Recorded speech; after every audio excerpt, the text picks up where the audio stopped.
চিনি, আমি সচিবালয়ে কাজ করেছি দীর্ঘদিন, অনুপদাকে চিনি। তো আমি একটা বিষয় একটু বলি যে আপনারা প্রায় বলছেন যে 90-এর দশক থেকে এই কাজটা আপনারা করছেন।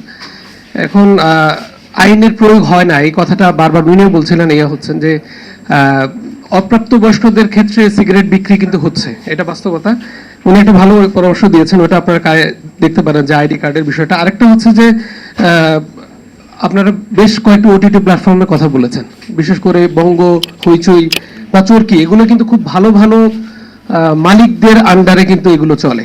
তো তারা কেন এই ধরনের পেট্রোনাইজ করে, আপনারা তাদের সাথে বসেছেন কিনা বা তাদেরকে বলেছেন কিনা? এবং এটা খুব মহামারী আকার ধারণ করছে। আপনি একটু আগে একটা যে প্রেস রিলিজ দিয়েছেন, সেখানে দেখেছি বরবাদ বা জঙ্গলি, এইগুলো কিন্তু তরুণদের একটা ক্রেজ তৈরি হয়েছিল। এই জায়গায় সুপারস্টার শাকিব খান বা এই ধরনের যারা আছে, তারা যদি এগুলোকে পেট্রোল করে, তারা যদি এগুলোকে করে, এবং এটা কিন্তু ভয়াবহ আকার ধারণ করে। এবং আরেকটা বিষয় আমরা দেখেছি যে পাবলিক প্লেসে আমরা দেখেছি যে এই ধূমপানের ক্ষেত্রে প্রয়োগটা খুব বেশি হয় না। এই ক্ষেত্রে আপনি তো মোটামুটি ভালো জায়গায় কথা বলতে পারেন, সেই জায়গাটা দেখবেন কিনা। আর আরেকটা বিষয় হচ্ছে যে আপনারা বলছিলেন যে প্রয়োজনে ক্ষেত্রে ব্যবহার, নাটক বা সিনেমায়, সেই ক্ষেত্রেও ব্লার করে দেওয়ার একটা সিস্টেম আছে অন্যান্য জায়গাগুলো, অন্যান্য দেশগুলোতে এইগুলোকে, কিন্তু বাংলাদেশে কোনো ক্ষেত্রে এটাকে খুব বেশি করে এবং অপ্রয়োজনীয় দেখানোর কথা বলেছেন। অপ্রয়োজনীয় প্রত্যেকটা জায়গায় কিন্তু দেখানো হয়। এই জায়গায় আপনারা টেলিভিশন ফিল্ম ইন্ডাস্ট্রি যারা আছে তাদের সাথে বসেছেন কিনা, এই হচ্ছে আমার প্রশ্ন। Thank you. থ্যাংক ইউ আপনার প্রশ্নের জন্য। আসলে খুবই সময় উপযোগী প্রশ্নটা করেছেন। আমরা কিন্তু বিগত 3-4 মাস না, প্রায় 6 মাস যাবৎ কন্টিনিউয়াসলি এই মিডিয়ার সঙ্গে যারা জড়িত, মানে প্রোডাকশন যারা করেন, চলচ্চিত্র যারা তৈরি করেন বা সিনেমা নাটক যারা বানান, তাদের সঙ্গে বসছি আমরা। আমি ছবিও দেখালাম।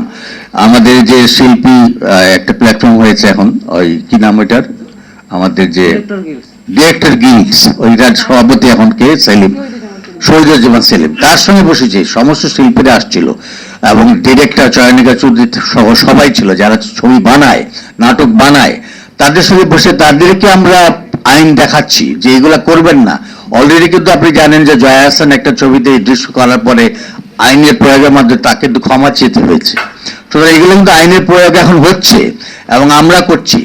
এবং তামাক কোম্পানি তো আপনারা জানেন যে সরকারকে তারা নানাভাবে প্রভাবিত করে। একটা বড় অ্যামাউন্ট একটা ট্যাক্স দেয় সরকারকে। এনবিআর চেয়ারম্যান সাহেব এখানে বসা আছে বিগত, তিনি বলবেন কিভাবে প্রভাবিত করে, এবং সরকারকে এটা দেখেই তারা কিন্তু সুযোগ সুবিধাগুলো নেয়, এবং সরকারের সচিবরাও অনেক সময় এগুলাতে জড়িত হয়ে যায়। সুতরাং ওই শস্য খাতে ভূত থাকলে সমস্যা আমাদের অনেক বেশি হয়, আমরা পারি না অনেক সময়। ওরা যদি বেশ শক্তিশালী হয়ে যায়, আমরা তখন দুর্বল হয়ে যাই। তো আমরা তুলে ফাইট করছি, আপনাদের সহায়তা চাই, আপনার মিডিয়াতে সেগুলো তুলে ধরেন। হয়তো আগামীতে আমরা আরো ভালো কাজ করতে পারবো আপনাদের সহায়তায়। স্যার একটু স্যারকে দিচ্ছি, স্যার জাস্ট একটু বলে নিয়ে স্যারকে অ্যাড্রেস করে দিচ্ছি। আচ্ছা ঠিক আছে, এখন শুধু ফেরদৌসকে একটা মিনিট দাও, তারপর উনি বলবেন। একটু বলুক আমাদের। হ্যাঁ।